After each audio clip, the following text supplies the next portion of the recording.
आया, आप मोजा पहने हुए हैं, ट्रेन पे मैं सफर करके आता हूं, अपनी मंजिल पर पहुंचा, देखा मोजा बहुत चले जा रहे, कौम के लोग आते चले जा रहे। कुल्लमा मर्रा अलैहि मलउम मिन कौमिही सखिरू मिनहु, जब कौम के लोग वहां से गुजरते हैं तो मजाक से आगे बढ़ जाना। ऐ दाढ़ी रखने वाले नौजवान, तेरी दाढ़ी का मजाक भी उड़ाया जाएगा, तू अपनी दाढ़ी पर कभी शर्माने की कोशिश मत करना। कहीं लोगों के हंसी मजाक को सुन करके अपनी दाढ़ी को साफ मत कर देना, कहीं लोगों के हंसी मजाक बन करके तैयार। अल्लाह ने फरमाया कि ऐ नूह, अब एक काम करो, इस कश्ती पर जितने ईमान वाले हैं सबको शामिल कर लो, और तुम्हारे जितने परिवार थोड़े से ईमान वाले थे सबको अपनी कश्ती पे सवार कर लिया। उनका परिवार भी कश्ती में आ गया। उनकी एक बीवी उनके ऊपर ईमान नहीं लाई, वो कश्ती पे नहीं चढ़ी, और उनका एक बेटा ईमान नहीं लाया, वो कश्ती पे नहीं चढ़ा। बेटे का नाम आया, अल्लाह ने जमीन को हुक्म दिया, जमीन से पानी निकलने लगा, पूरी जमीन पानी से भर गई, हर तरफ पानी ही पानी नजर आने लगा। अगर आपको नूह अलैहिस्सलाम के तूफान का अंदाजा लगाना है तो यूट्यूब पे जा, इतनी तरक्की कर गया हमारा देश भारत। आज भी बिहार के कुछ इलाकों में जब सैलाब आता है, जब बाढ़ आती है, तो नीतीश कुमार जी भी कुछ नहीं कर पाते। कटिहार के कई गांव के गांव डूब जाते हैं, पूरी बस्ती डूब जाती है। गांव के लोग,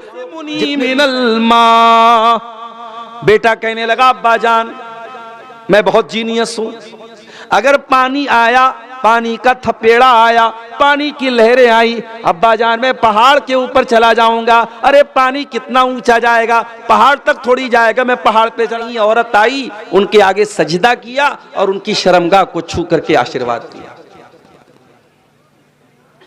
आप देख करके सोचते होंगे यार, ये शायद आपको हंसी आ जाती होगी, मगर ये हंसने का मकाम नहीं है, ये रोने का मकाम है मेरे साथी। इंसान किस हद तक गिर चुका है, इंसान शर्मगाह की इबादत कर रहा है। हमारे बनारस में एक बहुत मशहूर इलाका है, गुदौलिया का इलाका। वहां सड़क के बीचों बीच एक सांड आता है, और लोग उस सांड को देख करके हाथ जोड़ते हैं कि साहब ये नंदी है, हमारा देवता है। और वहीं एक कपड़े की दुकान है, और वो नंदी जिसको वो मानते हैं, वो आकर के वहां बैठता है। उस सांड को वो अपना रब मानते हैं, उस सांड को अपना खुदा मानते हैं। इसी देश में कितने लोग हैं जो गाय के गोबर को मुतबर्रक और मुकद्दस समझ करके खा जाते हैं। कितने लोग हैं जो गाय के पेशाब को पी जाते हैं। ये सारे मनाजिर देख करके हमारे दिल से तो बस एक ही आवाज निकलती है कि अल्लाह तेरा शुक्र है, तेरा करम है, तेरी कृपा है, तेरी इनायत है, तेरी मेहरबानी है कि तूने हमें इस्लाम जैसी नेमत से नवाजा है। दुनिया में हमारे पास कुछ ना हो, रहने को अच्छा मकान नहीं, पहनने को अच्छा कपड़ा नहीं, खाने को ढंग का अनाज नहीं, लेकिन अगर ये दौलत हमारे पास है तो हमसे बड़ा दौलतमंद कोई नहीं। कल अल्लाह की बारगाह में अल्लाह पूछेगा, मेरे बंदे तू क्या लाया? हम कहेंगे अल्लाह हमारे पास ज्यादा नेकियां तो नहीं थी, बहुत ज्यादा रोजा नमाज करने वाले, बहुत ज्यादा मुत्तकी लोग तो हम नहीं हैं। आए अल्लाह बहुत ज्यादा परहेजगार और मुत्तकी हम लोग नहीं है। ये वाला माइक थोड़ा सा ज्यादा नीचे हो गया, इसको थोड़ा सा ऊंचा कीजिए।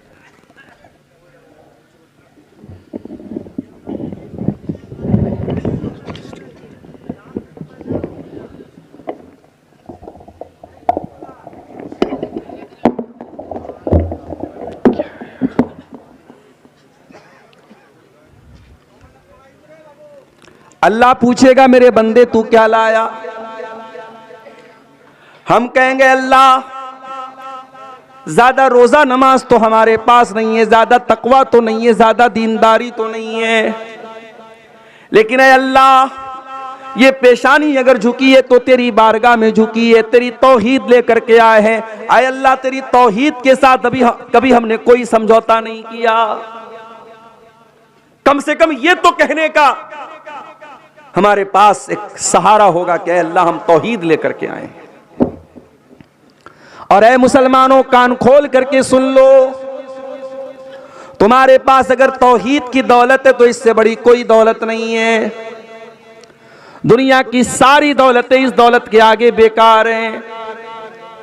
अल्लाह की बारगाह में जमीन भर के सोना भी अगर कोई लेके आ जाए और तौहीद न लेकर के आए, वो अल्लाह के अजाब से नहीं बच सकता। अल्लाह फरमाता है, इन्नल्लज़ीना कफरू व मातू व हुम कुफ्फारुन फलन युक़बल मिन अहदिहिम मिलउल अर्ज़ि ज़हबा। जिसका इंतकाल कुफ्र की हालत में हो गया, जो तौहीद के बगैर दुनिया से चला गया, जिसके पास सब कुछ है तौहीद नहीं है और उसी हाल में उसका इंतकाल हो गया, अल्लाह फरमाता है कल कयामत के दिन वो जमीन भर के सोना भी अगर लेके आ जाए, अल्लाह के यहाँ उसका जमीन भर के सोना भी कबूल नहीं किया जाएगा। उसका जमीन भर के सोना भी उसको जहन्नम की आग से नहीं बचा पाएगा। ऐ मुसलमानों, हम बहुत गरीब है, बहुत कमजोर है, बहुत लुटे पिटे हैं, लेकिन अगर तौहीद को बचा के लेके चले गए तो इससे बड़ी कोई कामयाबी नहीं है। इसीलिए अल्लाह कुरान में बार बार हमें तौहीद की हिफाजत करने का हुक्म देता है। कहीं फरमाता है, वला तमूतुन्न इल्ला व अंतुम मुस्लिमून। ऐ मुसलमानों, तुम्हें मौत ना आए मगर इस्लाम की हालत में। तुम मरना तो इस्लाम को लेके जाना, तुम्हें मौत आए तो तौहीद को लेके अल्लाह के पास जाना।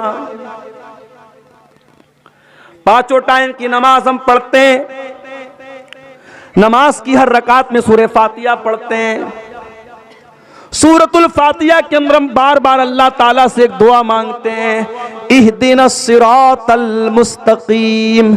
आय अल्लाह, तू सिराते मुस्तकीम पर हमको चला, तू इस्लाम के ऊपर हमको चला, अपने सच्चे दीन पर तू हमको चला। सिरातल लज़ीना अनअमता अलैहिम। आय अल्लाह, तू उनके रास्ते पर चला जिनके ऊपर तेरा इनाम हुआ, जिनके ऊपर तेरा करम हुआ।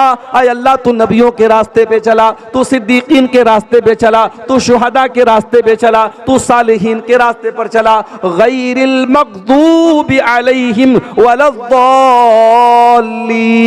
आय अल्लाह, उनके रास्ते पर न चला जिनके ऊपर तेरा गजब नाजिल हुआ, तू यहूदियों के रास्ते पर हमको न चला। और आय अल्लाह, उनके रास्ते पर न चला जो भटक गए, ईसाइयों के रास्ते पर हमको न चला। हम बार बार ये दुआ करते हैं क्योंकि इससे बड़ी कोई चीज नहीं है मेरे साथ। ये अलग बात है, इस दौलत की हमें और आप कुछ कद्र कीमत नहीं मालूम। इस्लाम क्या है हमें इसका एहसास नहीं है। इस्लाम इतनी बड़ी नेमत है, जब जन्नती जन्नत में जाएंगे तो क्या कहेंगे, वक़ालुल हम्दुलिल्लाहिल्लज़ी हदाना लिहाज़ा। जन्नती जन्नत में जाने के बाद कहेंगे, अल्लाह तेरा करम है, तेरा शुक्र है, तूने तौहीद की हिदायत की नेमत से हमको नवाजा। वमा कुन्ना लिनहतदिय लौला अन हदानल्लाह। आय अल्लाह, अगर तू हमको हिदायत न देता तो हम हिदायत पाने वाले न होते। भाई अब्दुल गफ्फार साहब को क्या पता था कि मैं मुसलमान के घर में पैदा हो जाऊंगा। ये तो अल्लाह ताला ने मेरी किस्मत संवारी कि मैं मुसलमान के घर में पैदा हुआ। किसी मुशरिक के घर पैदा होता तो किसी गाय को देख करके मैं भी हाथ जोड़ रहा होता, किसी गाय का पेशाब मैं भी पी रहा होता। तो अल्लाह अगर हमें हिदायत ना देता तो हम हिदायत नहीं पा सकते थे मेरे प्यारे साहब। और अल्लाह जब चाहे जिसको चाहे हिदायत दे सकता है। हमारे उत्तर प्रदेश में एक शहर है आजमगढ़। आजमगढ़ में एक नौजवान लड़का जिसका नाम बाके राम था, गैर मुस्लिम घराने से उसका ताल्लुक था। उस लड़के के मन के अंदर जिज्ञासा पैदा हुई, ख्वाहिश पैदा हुई। इस्लाम का मुताला करने की, पढ़ा लिखा नौजवान था, उसने इस्लाम का मुताला किया, इस्लाम की स्टडी की, कुरान को पढ़ा, नबी की सीरत को पढ़ा, नबी की जिंदगी को पढ़ा।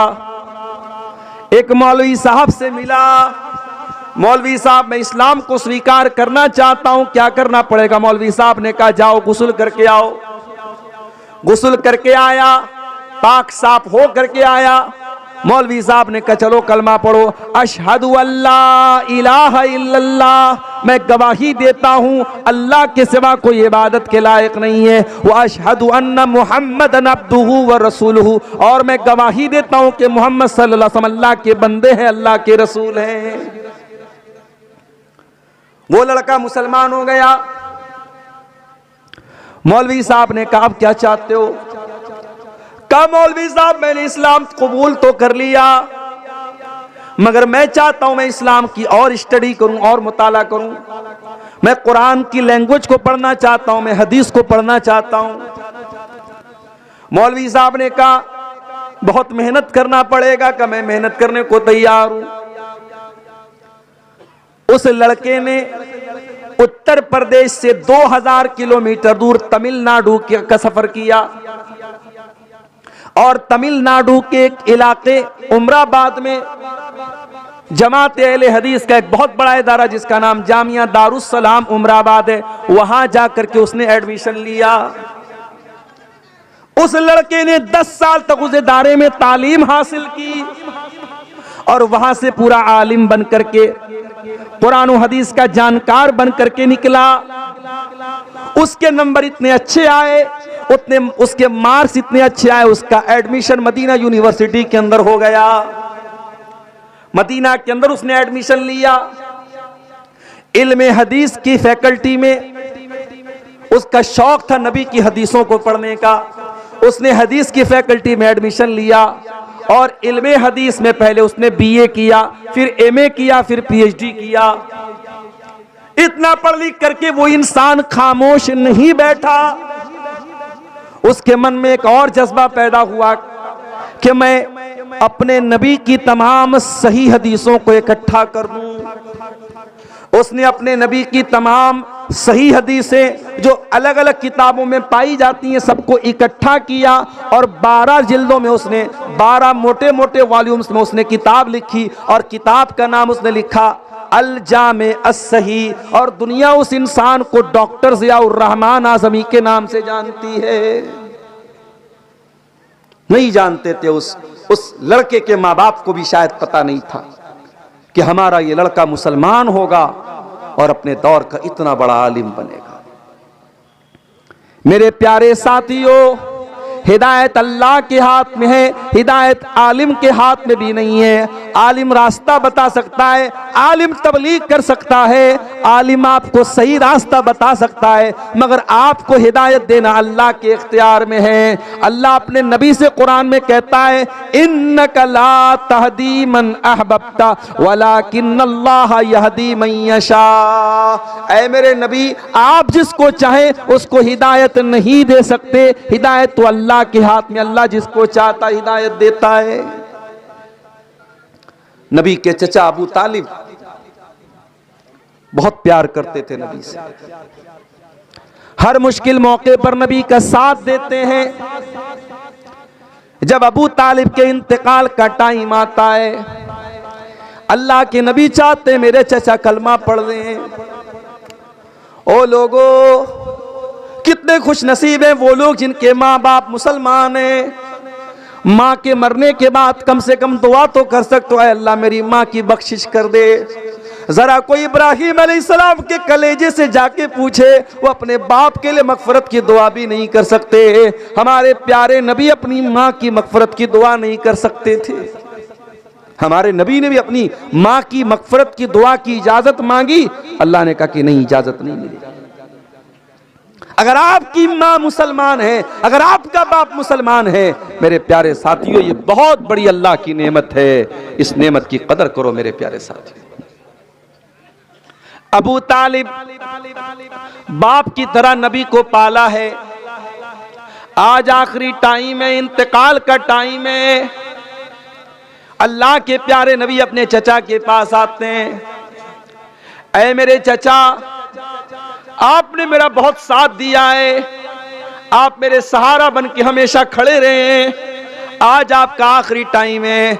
ऐ मेरे चचा, कुल ला इलाहा इल्लल्लाह, बस मेरी एक रिक्वेस्ट है, मान लीजिए, अपने भतीजे की एक बात मान लीजिए। ऐ चचा, ला इलाहा इल्लल्लाह पढ़ दीजिए। ऐ चचा, इस कलमे के जरिए मैं अल्लाह ताला के यहाँ आपके हक में लड़ाई लड़ूंगा और आप जन्नत में जाएंगे, बस ये कलमा पढ़ के आप दुनिया से चले जाइए।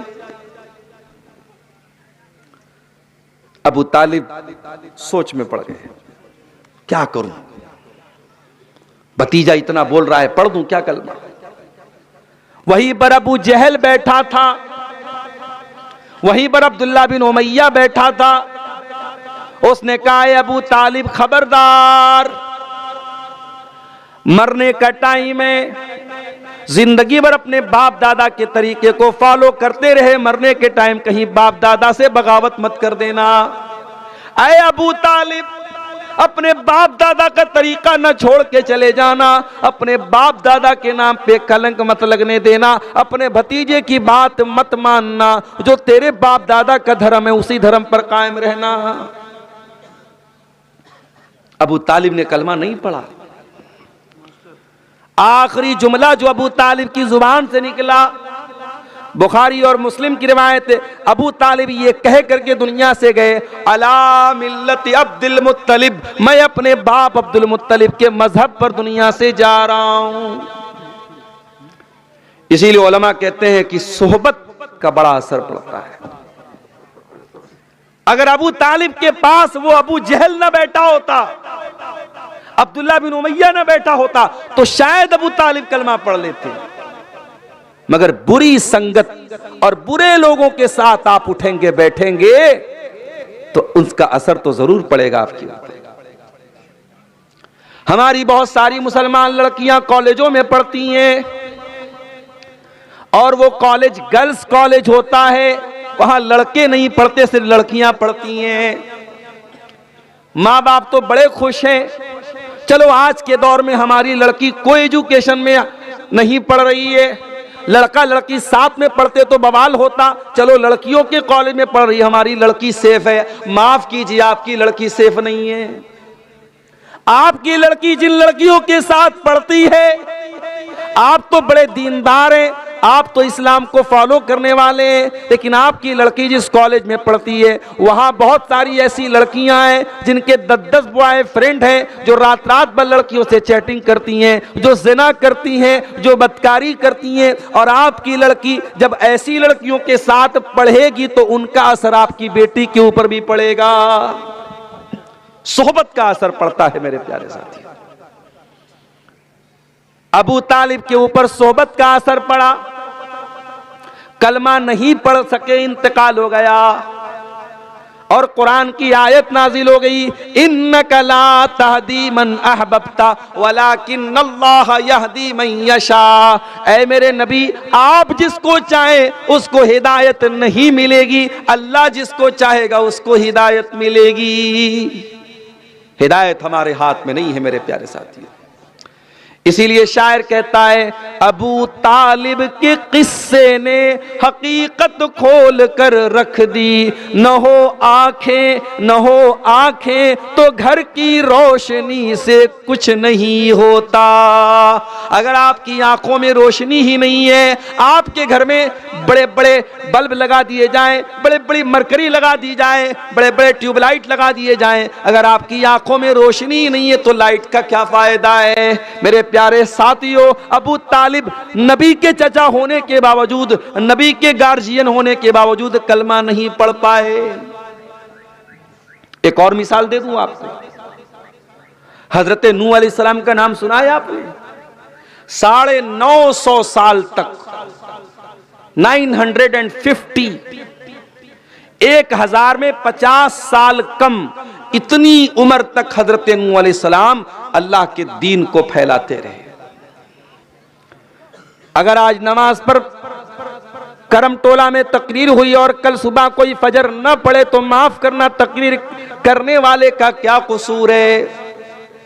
हर साल जलसा हो रहा है, पर्दे पर तकरीरें हो रही हैं, लेकिन आपके करमटोला में जैसे ही मैं दाखिल हुआ मैंने देखा जवान लड़की अपनी मां के साथ जलसे में आ रही है, होठों पर लिपस्टिक भी लगी हुई है, चमकदार कपड़ा भी पहने हुए है, खुशबू में बसी हुई है और तकरीर सुनने के लिए आ रही है। कितनी तकरीरें उलमा ने बयान की, न बेपर्दगी में कमी आई न बेहयाई में कमी आई।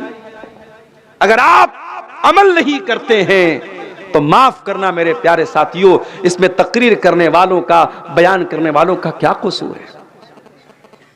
नूह अलैहिस्सलाम 950 साल तक तबलीग करते रहे और थोड़े से लोग उनके ऊपर ईमान लाए।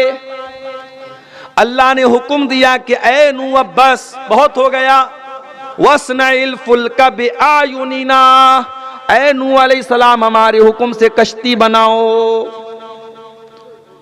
नूह अलैहिस्सलाम ने पूछा नहीं, ऐ अल्लाह कश्ती क्यों बनाओ, पानी तो नहीं है यहां पे। हजरत नूह अलैहिस्सलाम गंगा के किनारे थोड़ी रहते थे, उनको लाल बथानी से मनिहारियम को जाना हो तो हमें कश्ती का सहारा लेना पड़ता है, बीच में नदी है, वहां तो दूर दूर तक नदी नहीं थी। नूह अलैहिस्सलाम ने, अल्लाह ने हुक्म दिया कश्ती बनाओ। नूह अलैहिस्सलाम ने लॉजिक नहीं पूछी। आज हमारा नौजवान हर चीज की लॉजिक पूछता है।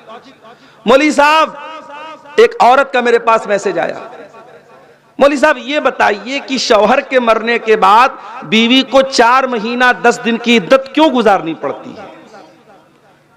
मैंने कहा कि मेरी बहन, बीवी को अपने शौहर के एहतराम में, मियाँ बीवी का रिश्ता एहतराम का रिश्ता है, बीवी अपने शौहर का की इज्जत करती है, एहतराम करती है, सम्मान करती है, रिस्पेक्ट करती है।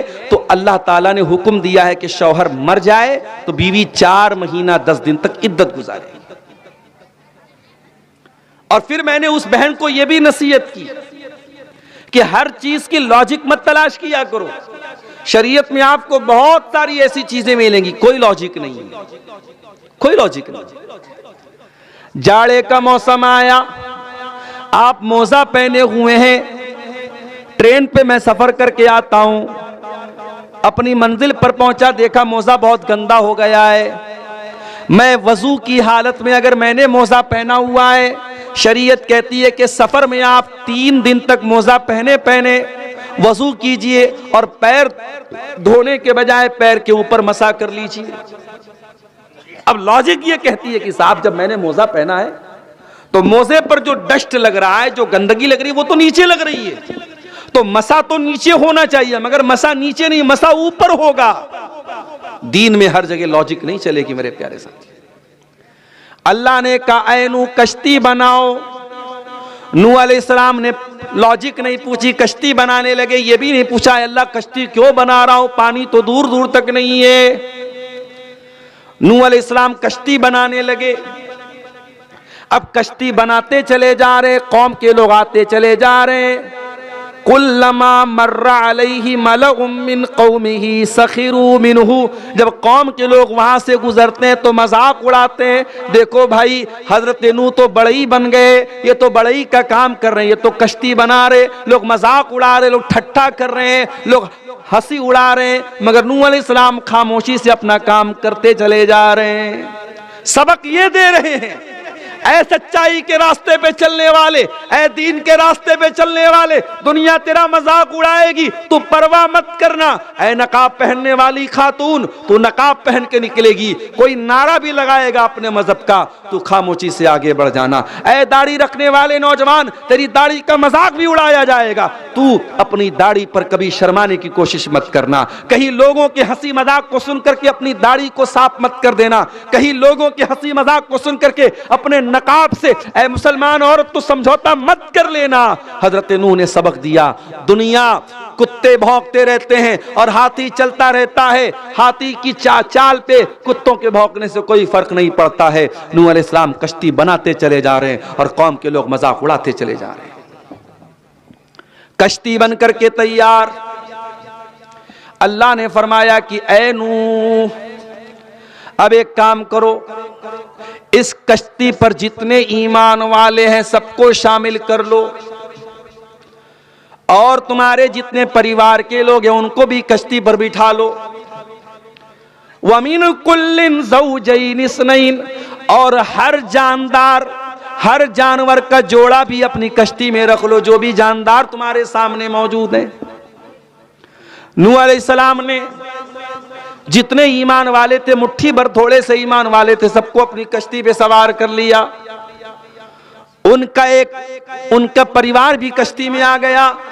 उनकी एक बीवी उनके ऊपर ईमान नहीं लाई, वो कश्ती पे नहीं चढ़ी, और उनका एक बेटा ईमान नहीं लाया, वो कश्ती पे नहीं चढ़ा। बेटे का नाम कनान था, जो उलमा ने बयान किया है, वल्लाहु आलम, उसका नाम कनान था। कनान नाम का लड़का बैठा नहीं कश्ती पे, नहीं सवार हुआ। जब कश्ती के चलने का टाइम आया, अल्लाह ने जमीन को हुक्म दिया, जमीन से पानी निकलने लगा। पूरी जमीन पानी से भर गई, हर तरफ पानी ही पानी नजर आने लगा। अगर आपको नूह अलैहिस्सलाम के तूफान का अंदाजा लगाना है तो यूट्यूब पे जाके देखना, जब सुनामी आई थी तब क्या हाल था। इंडोनेशिया के वो इलाके जहां बड़ी बड़ी बिल्डिंगें समुद्र के किनारे थी, ताश के पत्तों की तरह डह गई, गिर गई, उन इलाकों से जाके पूछ लेना और अंदाजा लगा लेना कि नूह अलैहिस्सलाम के जमाने में तूफान कैसा आया था। आज भी तूफान आता है तो इंसान की कोई बनाई नहीं बनती, इंसान की कोई ताकत काम नहीं आती। अरे तूफान तो बहुत बड़ी बात है, इतनी तरक्की कर गया हमारा देश भारत।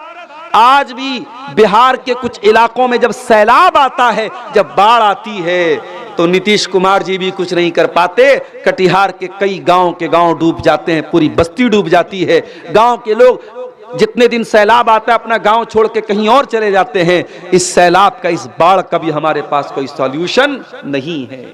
इंसान अल्लाह तबारक व तआला की कुदरत के आगे इतना मजबूर है। इंसान कहता है आई एम सो पावरफुल, मैं बहुत शक्तिशाली हूं। अरे तू क्या शक्तिशाली है, तेरी औकात नहीं है। कितनी बीमारियां हैं, तेरे पास कोई इलाज नहीं है। इतनी मेडिकल साइंस तरक्की कर गई, कैंसर का अभी तक कोई कामयाब इलाज नहीं तलाश किया जा सका।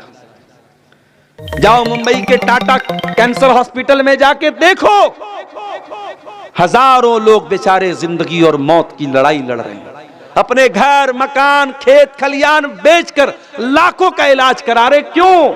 मेरा जीवन बच जाए, मेरी जिंदगी बच जाए। इंसान अल्लाह की कुदरत के आगे मजबूर है मेरे प्यारे साथी।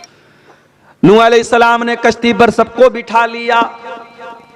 उनका एक लड़का कश्ती पर सवार नहीं हुआ।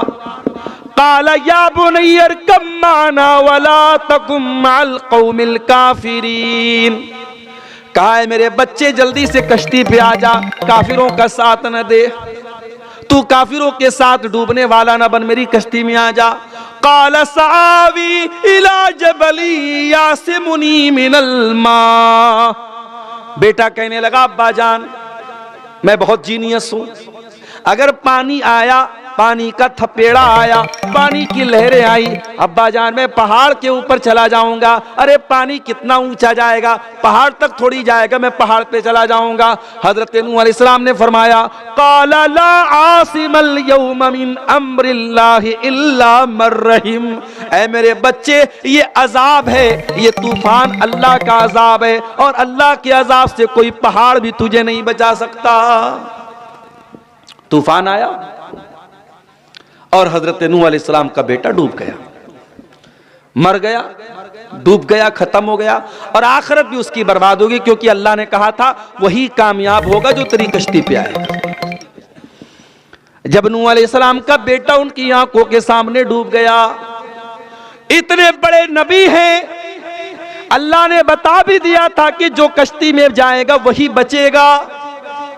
नूह अलैहिस्सलाम को तो समझ जाना चाहिए मेरा बेटा ईमान नहीं लाया इसीलिए तो डूब गया, मगर बाप का कलेजा मानने को तैयार नहीं है। बाप बाप होता है मेरे साथी, बाप जितना भी समझदार हो जाए औलाद की मोहब्बत अंधा कर देती है। बाप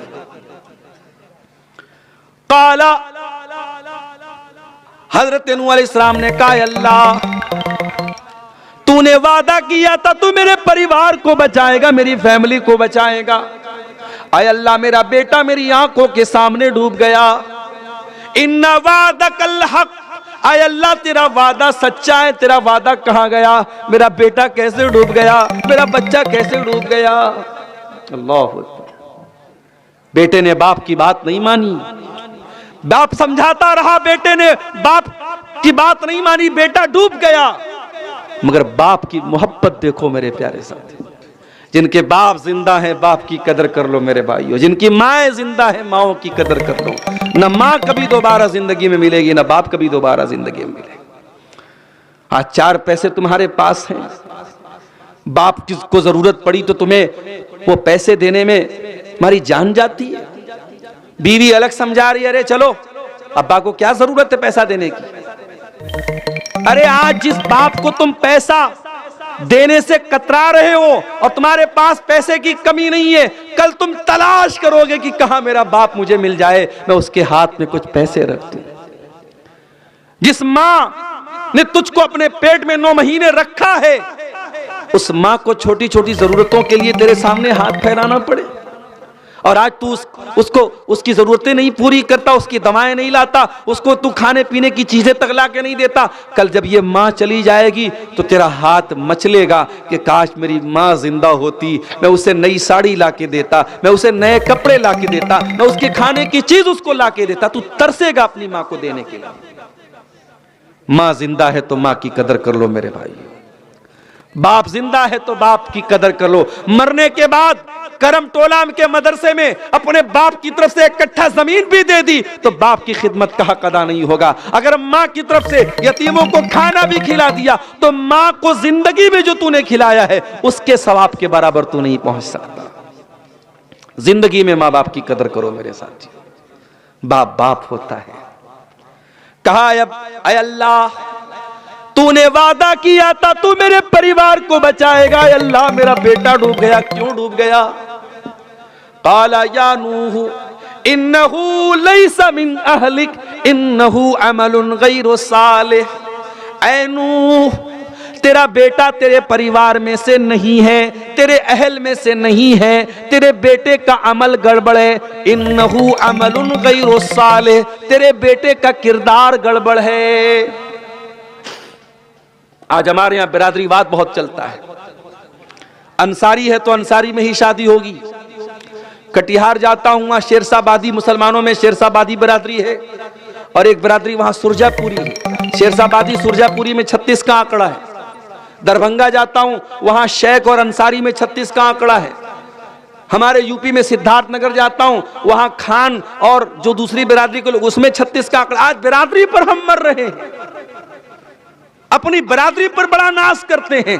अरे बिरादरी छोड़, तू नबी का भी अगर बेटा है और तेरा अमल अगर गड़बड़ है तो अल्लाह ताला क्या तेरा बाप भी तुझे नहीं बचा पाएगा। बगावत पर हो आमादा तो डूबे नूह का बेटा, बगावत पर हो आमादा तो डूबे नूह का बेटा। यहां नामो नसब की बरतरी से कुछ नहीं होता। खान साहब, अंसारी साहब, शेख साहब, सैयद साहब, आपकी बिरादरी क्या है, आपकी कास्ट क्या है, आपके बाप दादा कौन थे, अल्लाह ताला क्या ये मैटर नहीं करता। अल्लाह ताला क्या अगर मैटर करता है, आपका अमल मैटर करता है, आपका ईमान मैटर करता है, आपका अकीदा मैटर करता है।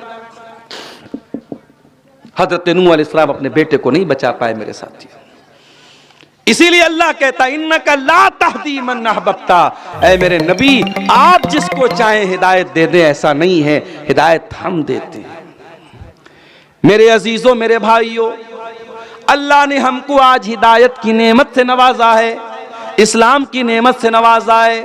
हम अल्लाह की तौहीद वाले लोग हैं, अल्लाह के आगे सर झुकाने वाले लोग हैं। अल्लाह के वास्ते इस नेमत की कदर करो मेरे प्यारे साथियों।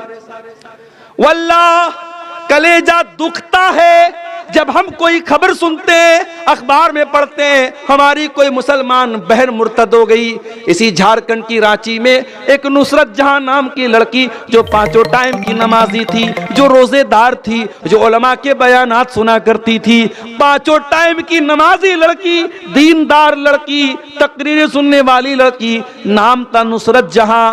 फेसबुक के ऊपर एक लड़के से मोहब्बत हो गई, प्यार हो गया, चक्कर चला। उस लड़के ने जो गैर मुस्लिम था, इस 5 टाइम की नमाजी लड़की को इतना बहकाया, इतना बहकाया, इतना बहकाया कि ये लड़की नुसरत जहां से निशा सिंह बन गई। आप नहीं जानते आपके घर में रखा हुआ मोबाइल क्या क्या गुल खिला सकता है। आपकी बेटी के ईमान की दौलत को छीन लिया उस मोबाइल ने। और जो मुर्तद हो गया, जो ईमान के रास्ते से हट गया, उसका अंजाम क्या होगा? वमन यर्तदिद मिनकुम अन दीनिही फयमुत वहुवा काफिरुन फउलाइका हबितत आमालुहुम फिद दुनिया वल आखिरा। जो मुर्तद हो गया, जो इस्लाम को छोड़ करके किसी और मजहब में चला गया और उसी हाल में वो मर गया, अल्लाह फरमाता है दुनिया भी बर्बाद, आखिरत भी बर्बाद। न दुनिया उसकी कामयाब, न आखिरत कामयाब।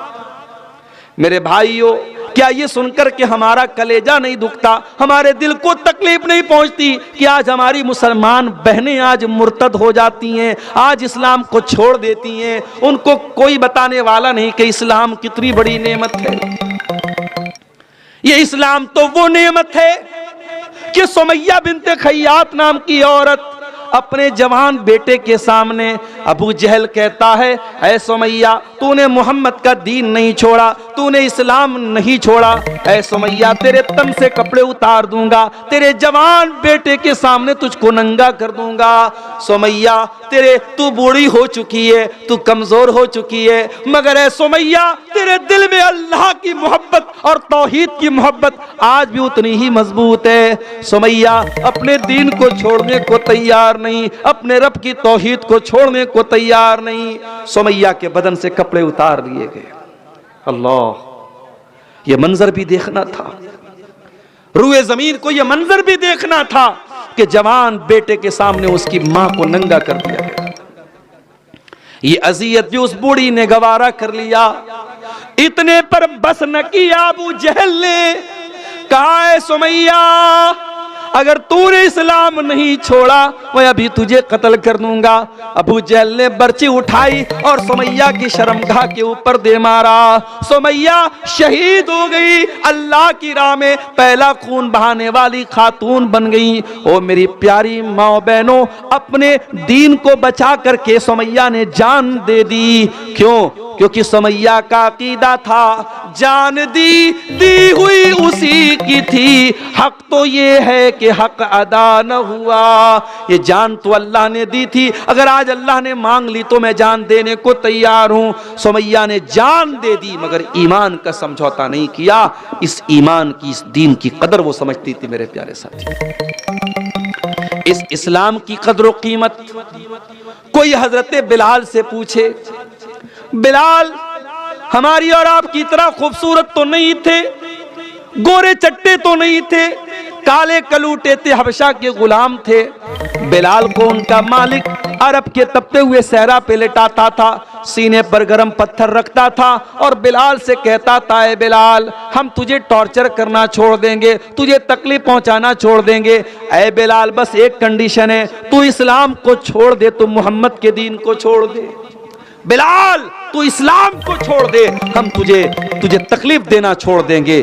बिलाल के सीने की चर्बी पिघल रही है मगर बिलाल की जबान से एक ही लफ्ज निकलता है, अहद अहद, मेरा अल्लाह एक है, मेरा रब एक है। उस रब की तौहीद के साथ मैं कोई समझौता करने को तैयार नहीं हूं। मेरे प्यारे साथियों, इस्लाम की कदर व कीमत कोई बिलाल से पूछे। इस्लाम की कदर व कीमत अगर पूछना है, कोई सुहैब रूमी से जाकर के पूछे। सुहैब रूमी रजी अल्लाह तआला अन्हु जब मक्का से मदीना जाने लगे, अपनी जिंदगी भर की सारी कमाई को साथ में लेके जा रहे हैं। मक्का के काफिरों ने पकड़ा, ऐ सुहैब कहां जा रहे हो? कहा मैं मदीना जा रहा हूं, अपने नबी के शहर जा रहा हूं। मक्का वालों ने कहा, ऐ सुहैब अपने साथ क्या लेके जा रहे हो? कहा अपना धन दौलत लेके जा रहा हूं, अपना रुपया पैसा लेके जा रहा हूं। मक्का वालों ने कहा अतईतना सोलूकन ला माललक, ऐ सुहैब जब तुम मक्का में आए थे तुम्हारे पास फूटी कौड़ी नहीं थी, आज सारी दौलत लेकर के मदीना जाना चाहते हो, ऐ सुहैब हम तुम्हें जाने नहीं देंगे। कहा फिर क्या करोगे? कहा माल दे करके जाना पड़ेगा।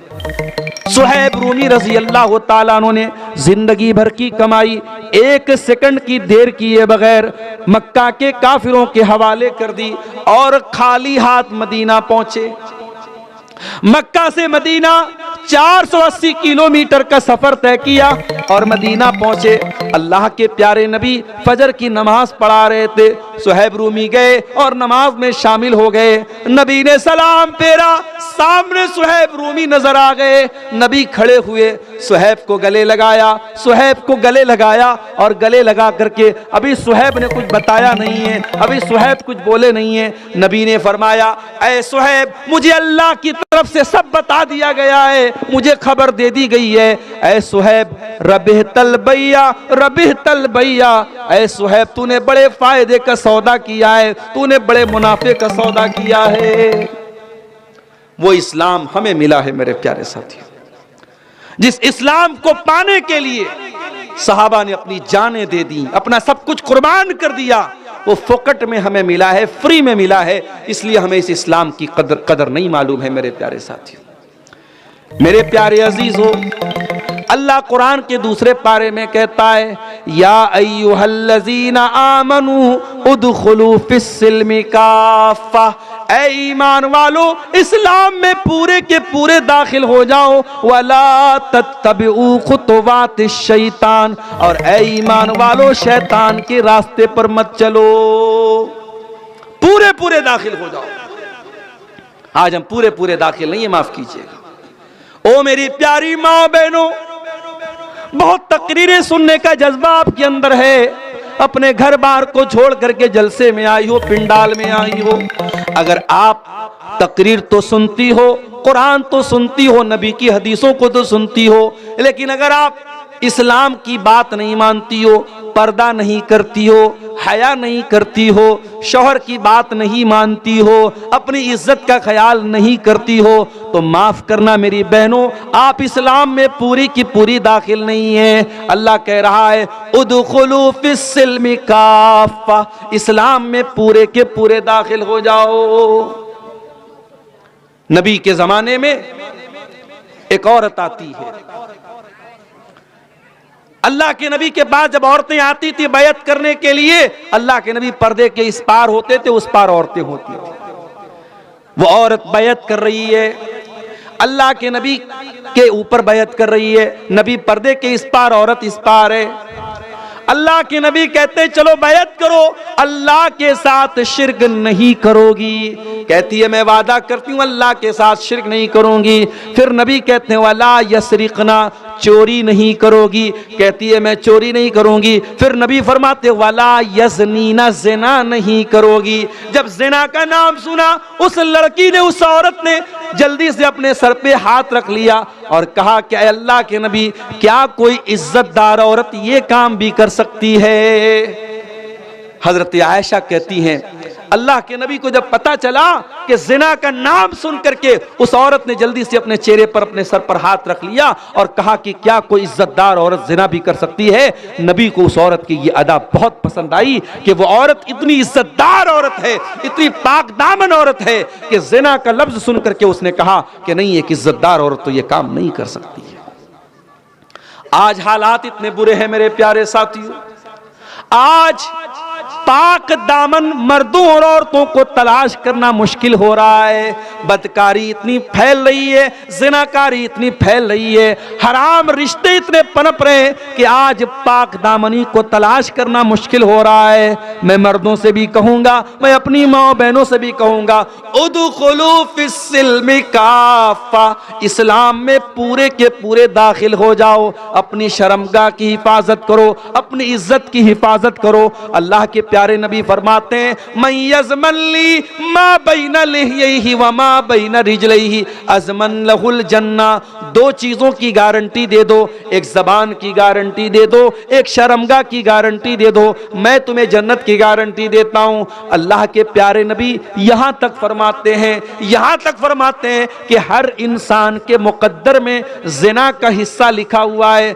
आंखों से गंदी चीज को देखना आंखों का जिना है, जबान से गंदी बातें निकालना जबान का जिना है, कानों से गंदी चीजों को सुनना ये कानों का जिना है, हाथों से गलत चीजों को टच करना ये हाथों का जिना है, और पैर से गलत चीज की तरफ चल के जाना ये पैर का जिना है।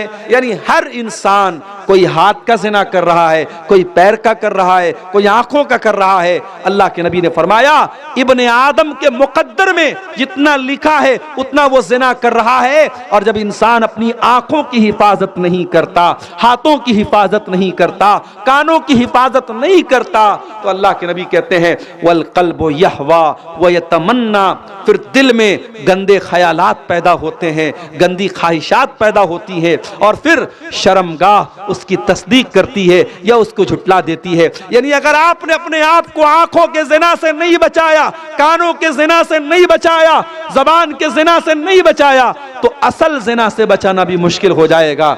मेरे नौजवान भाइयों, आज सबके हाथ में मोबाइल है, सबके हाथ में सोशल मीडिया है, सबके हाथ में इंटरनेट है। आज नबी की इस हदीस को समझने की जरूरत है। और मैं फिर वही आयत पढ़ता हूं, उदखुलू फिस्सिल्मि काफ़ा, इस्लाम में पूरे के पूरे दाखिल हो जाओ।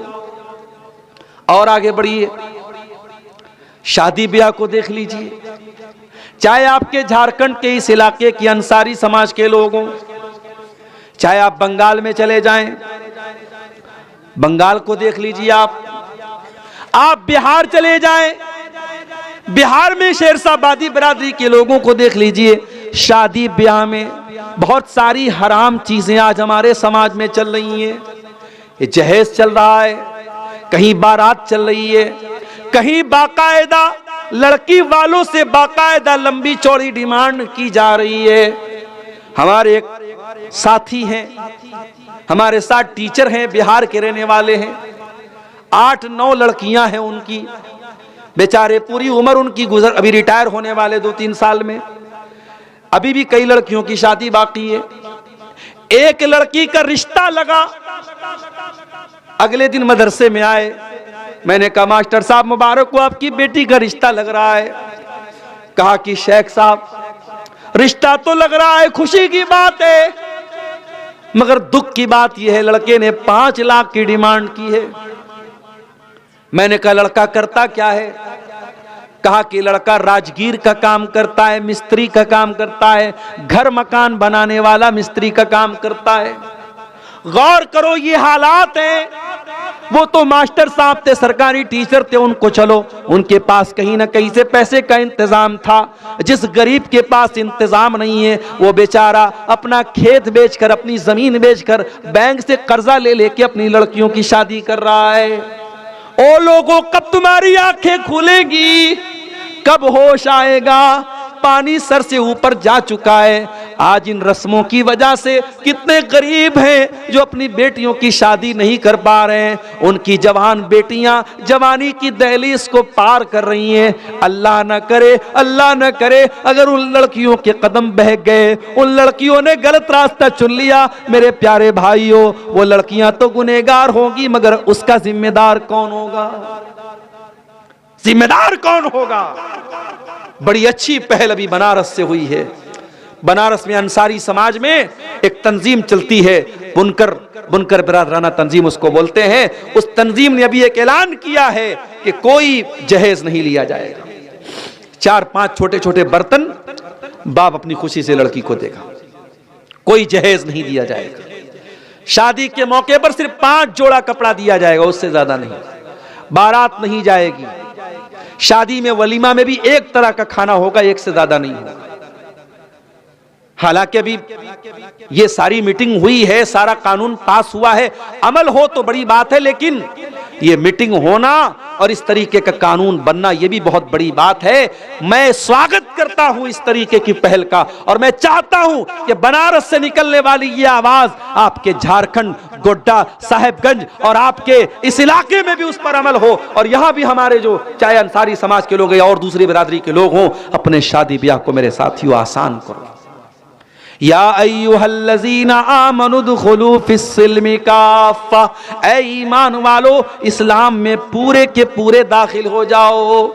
जिस इस्लाम को तुम फॉलो करते हो, अगर वो इस्लाम तुमको नमाज पढ़ने का तरीका बताता है, रोजा रखने का तरीका बताता है, ज़कात का हुक्म बताता है, हज का तरीका बताता है, तो वो इस्लाम आपको शादी ब्याह करने का तरीका भी बताता है। नबी की हदीसों में आपको निकाह का चैप्टर भी मिलेगा, नबी की हदीसों में मेहर का बयान मिलेगा, नबी की हदीसों में वलीमा का बयान मिलेगा, लेकिन नबी की कहीं भी हदीसों में आपको जहेज का बयान नहीं मिलेगा, बारात का बयान नहीं मिलेगा। ये जहेज, ये बारात, ये रस्मो रिवाज जिनकी वजह से आज जीना हराम है समाज का, अल्लाह के वास्ते मेरे प्यारे साथियों इन रस्मों को छोड़ दो। और नौजवानों से कहना चाहता हूं, जरा गट्स पैदा करो, जरा हिम्मत पैदा करो, अपने बाप से जाके कह दो, अपनी मां से जाके कह दो कि ऐ मेरी मां, मैं कोई जहेज नहीं लूंगा, मैं सिंपल तरीके से, सुन्नत तरीके से शादी करूंगा। मेरे साथियों इंशाअल्लाह मैं पूरे यकीन के साथ कहता हूं, हो सकता है वक्ती तौर पर तुम्हें कुछ तकलीफ हो सकता है वक्ती तौर पर तुम्हें लगे यार सब लोग ले रहे हैं, मैं क्यों नहीं ले रहा हूं,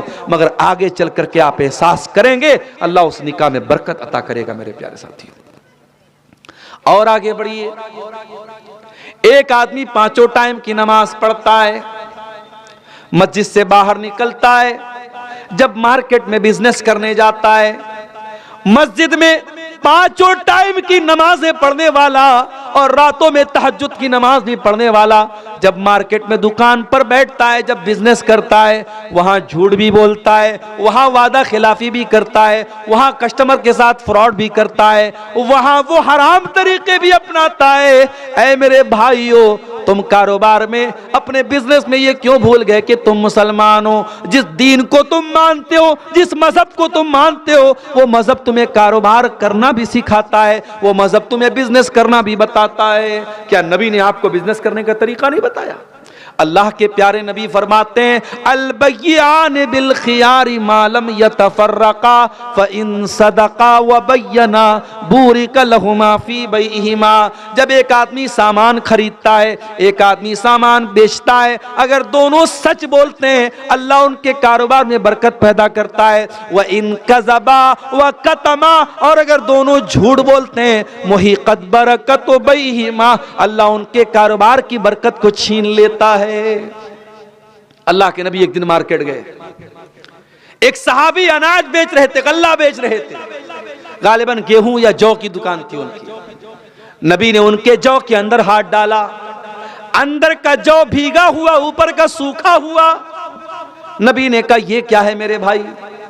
सहाबी ने कहा अल्लाह के नबी बारिश हो गई थी, अनाज भीग गया था, गल्ला भीग गया था, जो भीगा हुआ गल्ला था अगर ऊपर रखता तो कस्टमर ना खरीदते, मैंने नीचे डाल दिया।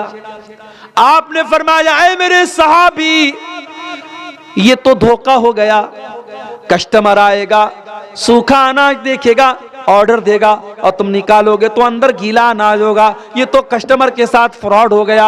ऐ मेरे सहाबी, मन गश्शना फलैसा मिन्ना, जो कस्टमर को धोखा दे रहा है, जो खरीदार को धोखा दे रहा है, वो हम में से नहीं है, धोखाधड़ी करने वाला हम में से नहीं है। ओ लोगों, आपके नबी ने आपको कारोबार करने का तरीका भी बताया है, जरा पता तो करो। मसला ये है, आज की दुनिया का इंसान पैसा कमाने के लिए बेचैन बना है। पैसा कैसे भी आना चाहिए, हलाल तरीके से आ रहा है या हराम तरीके से आ रहा है, धोखाधड़ी करके आ रहा है, झूठ बोल करके आ रहा है, 420 करके आ रहा है, इससे मतलब नहीं है।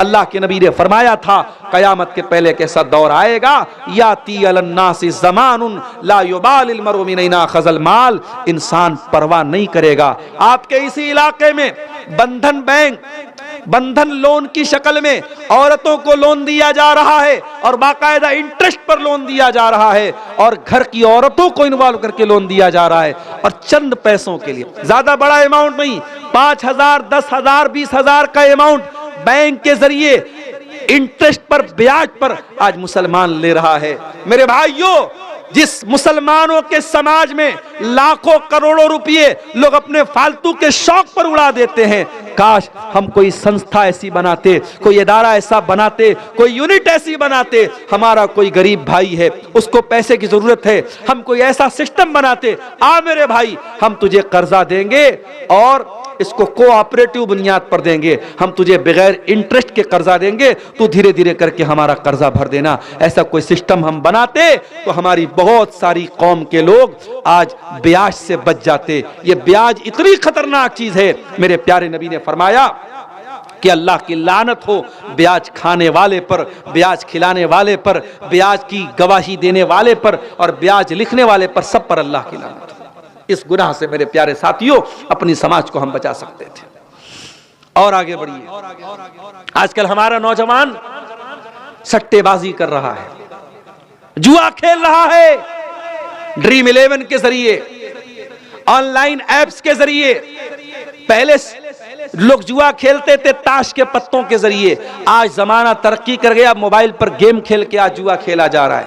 एविएटर एक गेम आता है, कैसीनो एक गेम आता है, बहुत सारे गेम आते हैं, उसमें जुआ चल रहा है। और हमारा नौजवान अपनी गाढ़ी कमाई को जुआ में लगा रहा है, सोचता है रातों रात अमीर बन जाएगा। मेरे नौजवानों, अल्लाह के वास्ते ये शॉर्टकट मत अपनाओ पैसा कमाने के, पैसा कमाने का प्रॉपर तरीका अपनाओ, बहुत दौलत मिलेगी इंशाअल्लाह, बहुत बरकत देगा अल्लाह ताला। इसी भारत की सरजमीन पर हमारे सामने बहुत सारी मिसालें मौजूद हैं।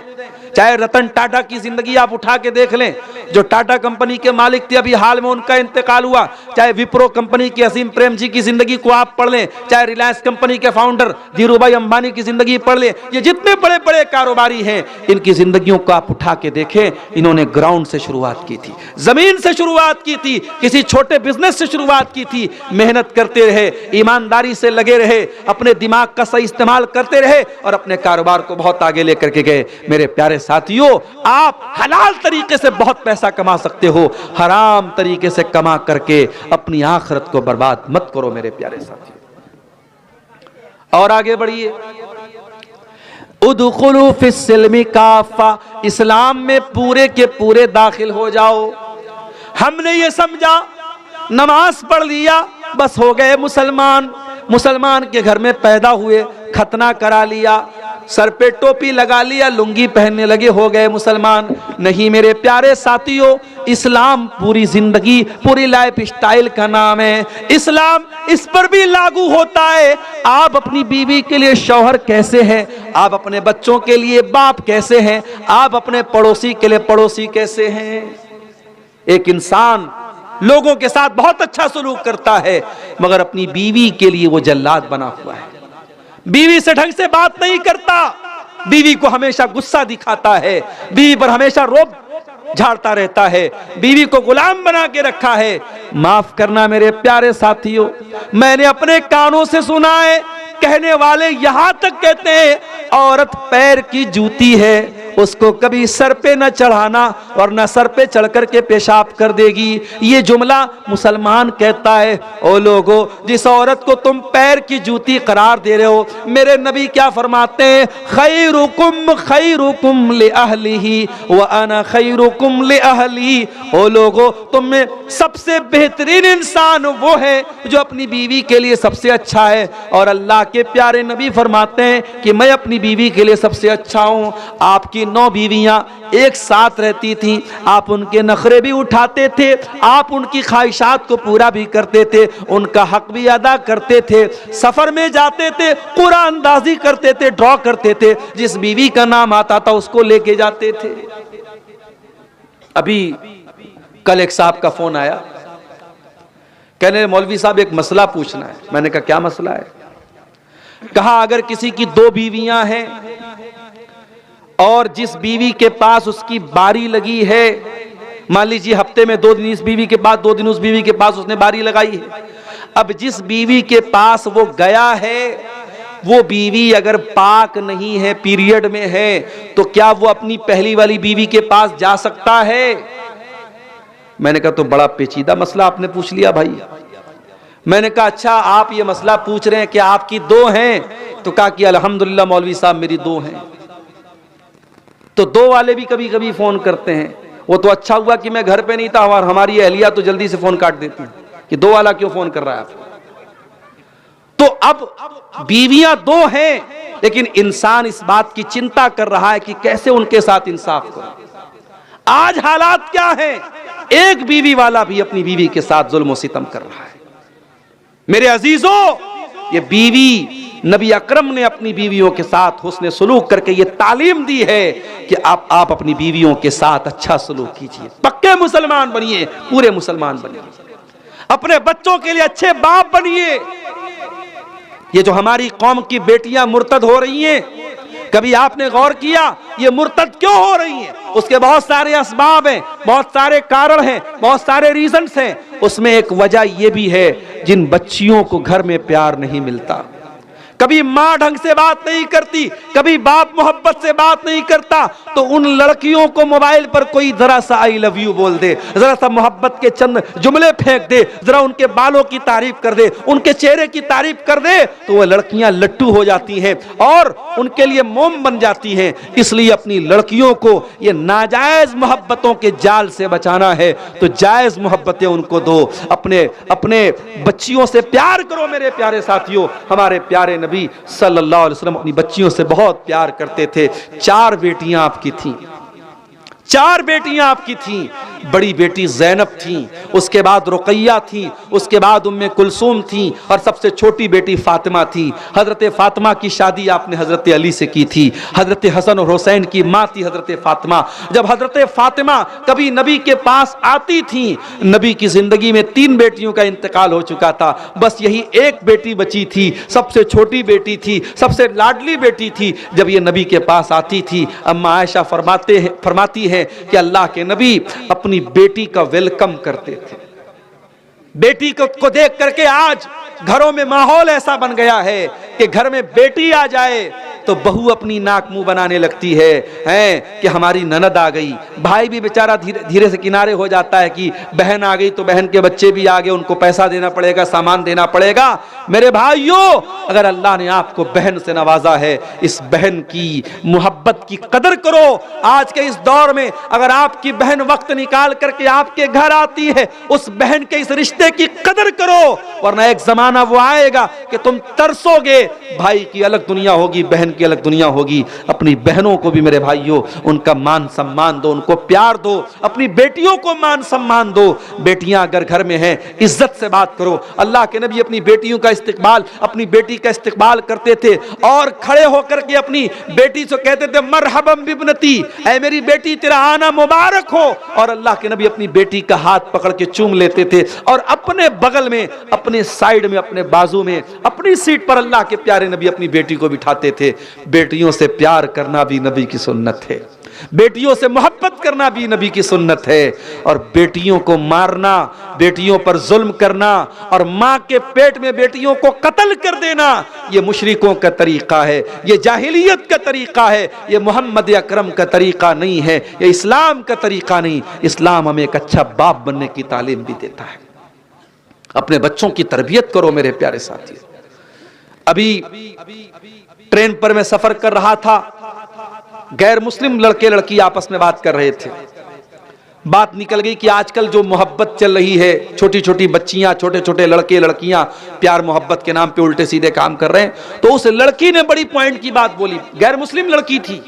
उसने अपने साथी से कहा, पता नहीं उसका भाई था या दोस्त था या शौहर था, जो भी था, उसने कहा कि माँ बाप को बहुत चौकन्ना रहना पड़ेगा। आज लड़कियों की परवरिश करना है तो माँ बाप को बहुत चौकन्ना रहना पड़ेगा। तो उसके साथ जो लड़का था, उसने कहा कि अरे भाई, कितना भी कोई नजर रखेगा, लड़की कहां जा रही है, क्या करे, कितना भी नजर रखेगा इंसान अपनी बेटी पर। तो उस लड़की ने कहा कि सिर्फ नजर रखने से काम नहीं चलेगा। आज के दौर में अगर बच्चों को पालना है तो माँ बाप को अपना सब कुछ कुर्बान करना पड़ेगा। वो लोग जो चंद पैसे कमाने के लिए अपने बच्चों को छोड़ के बाहर रहते हैं, उनसे कहूंगा भाई कम पैसे कमाओ, अपने बच्चों को टाइम दो। एक वक्त आएगा जब तुम्हारे पास पैसा तो होगा मगर बच्चे नहीं होंगे। आज अपने परिवार को छोड़ के कोई दुबई में काम कर रहा है, कोई सऊदी में काम कर रहा, और क्या जिंदगी है, कुत्तों की जिंदगी है मेरे साथियों, जानवरों की जिंदगी है। यहां तो इंसान बड़े खुशी के साथ कहता था मेरे भाई तो सऊदी में काम ना करेगा तो जल्दी से पासपोर्ट पर स्टांप लगा के फौरन एयरपोर्ट भेज दिया, जाओ वापस जाओ, अपने इंडिया चले जाओ। कोई जिंदगी है वो? मैं कहता हूं कम खाओ, अपने बच्चों को बाप का प्यार तो दे दो मेरे साथियों। कितनी औरतें बेचारी रोती हैं, मसला पूछती हैं, मौलवी साहब मेरा शौहर 2 साल से बाहर है, 3 साल से दुबई में है, मैं शादीशुदा औरत अकेली रहूं, कैसे रहूं? समाज कहता है कि औरतें रह लेती हैं, औरतें जरूर रह लेती हैं, मगर घुट घुट के रहती हैं। और उसमें बहुत सारी ऐसी औरतें भी हैं, घर में ज्वाइंट फैमिली सिस्टम है, देवर भी रहता है, जेठ भी रहता है, कजिन्स भी रहते हैं, शौहर बाहर रह रहा है, कितने घरों में हराम रिश्ते पनपते हैं। ऐसी नौकरी, ऐसा काम जिसमें आप अपनी फैमिली को टाइम न दे सकें। मेरे प्यारे साथियों, अपने परिवार से दूर रहकर 2-2 साल तक अपने बच्चों से दूर रह करके काम करना पड़े, ऐसा काम करना ठीक नहीं है मेरे प्यारे साथी।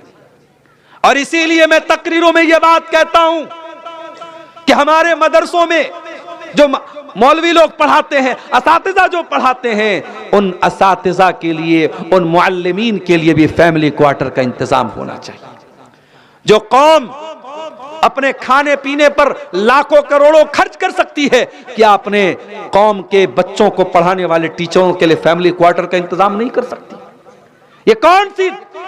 ये कौन सी जिंदगी है कि एक टीचर मदरसे में पढ़ा रहा है, 6-6 महीने पर उसके मदरसे की छुट्टी होती है, 6 महीने में एक बार बेचारा अपनी बीवी के पास जाता है। क्या उसकी बीवी को अपने शौहर के साथ रहने का हक नहीं है? क्या उसके बच्चों को अपने बाप के साथ रहने का हक नहीं है? कितनी मस्जिदें हैं, इमाम साहब के रहने के लिए बिल्कुल छोटा सा हुजरा दिया जाता है। बेचारे इमाम साहब अगर पूरा पैर फैला के सो जाएं तो एक सर दीवार में लड़ रहा है और दूसरा पैर दीवार में लड़ रहा है। इतना छोटा सा कमरा इमाम साहब को रहने के लिए दिया जाता है। अरे तू अपनी बिल्डिंगों में आराम से रहे, अपने बच्चों के साथ आराम से रहे, अपनी बीवी के साथ आराम से रहे, और तेरी मस्जिद का इमाम बेचारा अपनी बीवी से दूर रहे, अपने बच्चों से दूर रहे। मेरे प्यारे साथियों, ये मसले हैं जिन पर हमें गौर करने की जरूरत है, जिनका हल निकालने की जरूरत है। क्या मौलवी और उस इमाम और उस मदरसे के टीचर के बच्चों के दिल में ये जज्बा नहीं कि हम अपने बाप के साथ रहें? आज का दौर वो दौर नहीं है कि बच्चे कहीं और आप कहीं और बच्चे पल जाएंगे। बच्चों को पालना है और खास तौर से बच्चियों को पालना है तो आपको अंधा, गूंगा और बहरा बन करके नहीं पालना पड़ेगा। आपको 2 आंखों के बजाय 4 आंखों के साथ जिंदगी गुजारनी पड़ेगी। आपकी बेटी कॉलेज गई, 2 बजे छुट्टी हो रही है, आपकी बेटी 4 बजे क्यों आ रही है? आपने बेटी को 15,000 का मोबाइल दिलाया, बेटी के पास 60-70 हजार का आईफोन कहां से आया? बेटी के मोबाइल पर 800 रुपए का रिचार्ज किसने कराया? क्या आपकी जिम्मेदारी नहीं है ये जानने की? आप अंधे बन गए, आप गूंगे बन गए, आप बहरे बन गए।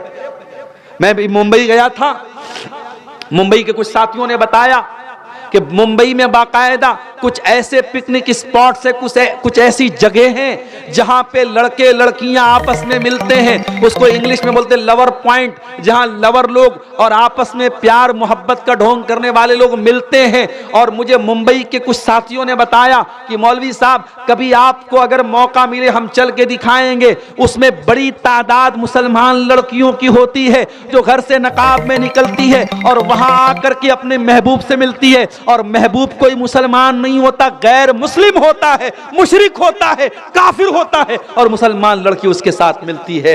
मेरे प्यारे साथियों, अगर अफसोस इस बात का है कि मुसलमान लड़की गैर मुस्लिम लड़के के साथ बाकायदा पब्लिक प्लेस में मिल रही है, उससे बड़ा अफसोस इस बात का है उसका बाप कहां मर गया, उसकी मां कहां मर गई, उसके गार्जियन कहां मर गए। लोग कहते साहब हमें अपनी बच्ची पर भरोसा है। अंधा भरोसा न करो मेरे प्यारे साथियों, अपनी आंखें खोल करके बच्चियों को पालो, अपने कानों को खोल करके अपनी बेटियों की परवरिश करो। यह जमाना अंधा भरोसा करने का नहीं है।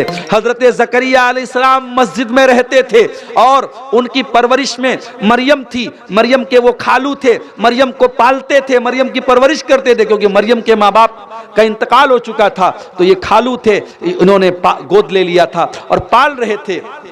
एक दिन हजरत जकरिया मस्जिद में आए और देखा कि मस्जिद के सारे दरवाजे लॉक हैं, सारे दरवाजे बंद हैं, खिड़कियां बंद हैं, और मरियम के पास बेमौसम का फल, अनार का मौसम नहीं अनार मौजूद है, अमरूद का मौसम नहीं अमरूद मौजूद है, आम का मौसम नहीं आम मौजूद है।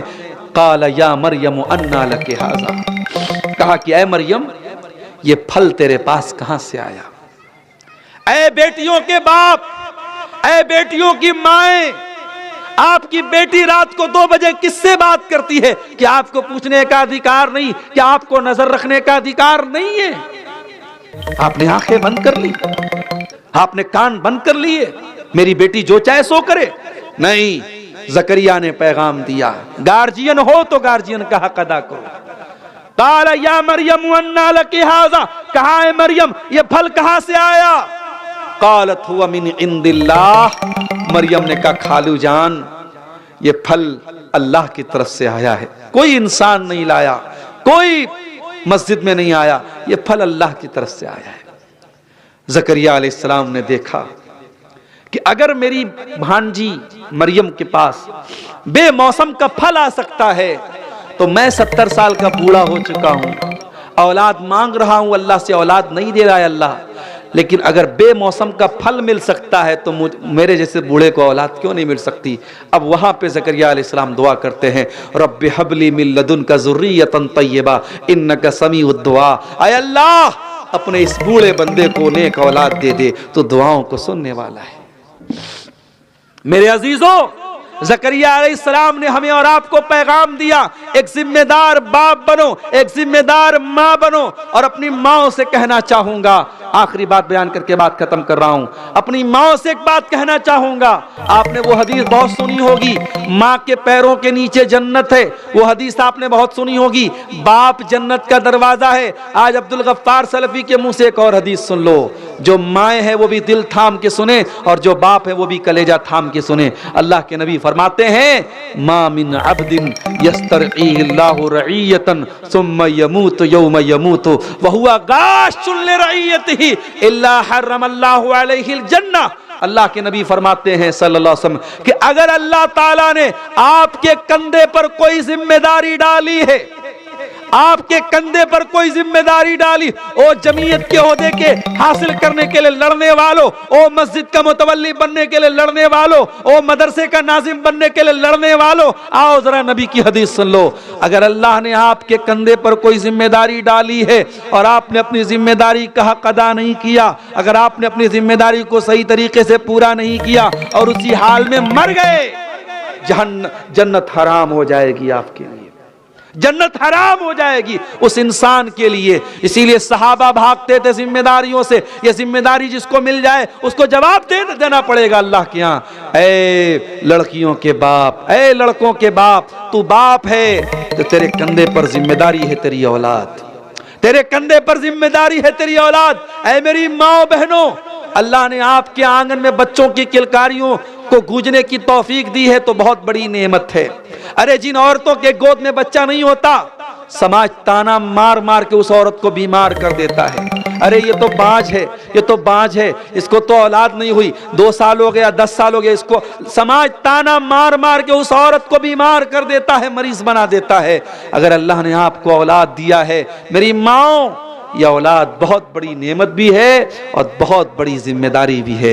इस जिम्मेदारी का हक अदा करो, एक जिम्मेदार माँ बनो, एक जिम्मेदार बाप बनो। मैं ऐसे बापों को जानता हूँ जो रात में तहज्जुद पढ़ते हैं मगर बेटा फजर भी नहीं पढ़ता, बेटा एक टाइम की नमाज नहीं पढ़ता और बेटे से कभी कहते भी नहीं कि बेटा तू नमाज पढ़। मैं ऐसी माओं को जानता हूँ जो रातों में तहज्जुद पढ़ती हैं और वो माँ बैठ करके तहज्जुद पढ़ रही है और बेटी किनारे अपने बॉयफ्रेंड से बातें कर रही है। मेरी माओ और बहनों, ये माहौल नहीं चलेगा, ये लापरवाही नहीं चलेगी। अंधी गूंगी और बहरी बनकर के जिंदगी मत गुजारो, अपनी आंखें कान दिल दिमाग सब खोल करके जिंदगी गुजारो और एक जिम्मेदार माँ बाप बनो। ये चंद बातें थी मेरे प्यारे साथियों, इस हवाले से कि हम इस्लाम में पूरे के पूरे दाखिल हो जाएं। शबे बारात की असलियत क्या है, क्या हम शबे बारात मना सकते हैं, ये एक सवाल आया है। देखिए एक बात समझ लीजिए, इस्लाम में कोई शबे बारात नहीं है। शबे बारात असल में बराअत है, बराअत, बारात का मतलब नजात। 15 शाबान की रात को बहुत सारे लोग शब बारात कहते हैं या लैलतुल बारात कहते हैं, और ये अकीदा रखा जाता है कि आज की रात अल्लाह ताला जहन्नम से आज़ाद करता है। मगर 15 शाबान की रात के बारे में कोई भी सही हदीस मौजूद नहीं है, न नबी से कोई खास अमल मौजूद है। इसलिए 15 शाबान को आप कोई अलग से इबादत नहीं करेंगे, न उस दिन अलग से कोई रोज़ा रखेंगे। हाँ, शाबान के महीने में आप कसरत से रोज़ा रख सकते हैं। अल्लाह के प्यारे नबी अक्सर शाबान में रोज़ा रखते थे, बल्कि जिन औरतों के रोज़े छूटे हुए हैं, जो औरतों के नेचुरल रोज़े छूटे रहते हैं, उनको भी चाहिए कि शाबान में वो जल्दी से पूरा कर लें, ताकि अगले रमज़ान में फिर पुराना रोज़ा बाकी ना रहे। जो भी पिछले साल का रोज़ा बाकी है, शाबान में औरतें पूरा कर ले तो बेहतर है, क्योंकि अल्लाह के नबी सल्लल्लाहु अलैहि वसल्लम अक्सर शाबान में रोज़ा रखते थे, और अम्मा आयशा भी इसी महीने में रोज़ा रखती थी ताकि उनके रोज़े की क़ज़ा पूरी हो जाए। तो बहरहाल शब बारात की कोई असलियत नहीं है, इसके ताल्लुक से कोई भी सही हदीस मौजूद नहीं। अल्लाह ताला हम सबको नेक अमल और अच्छी समझ की तौफीक अता फरमाए। आमीन। व आखिर दावाना अनिल हम्दुलिल्लाहि रब्बिल आलमीन। वस्सलाम।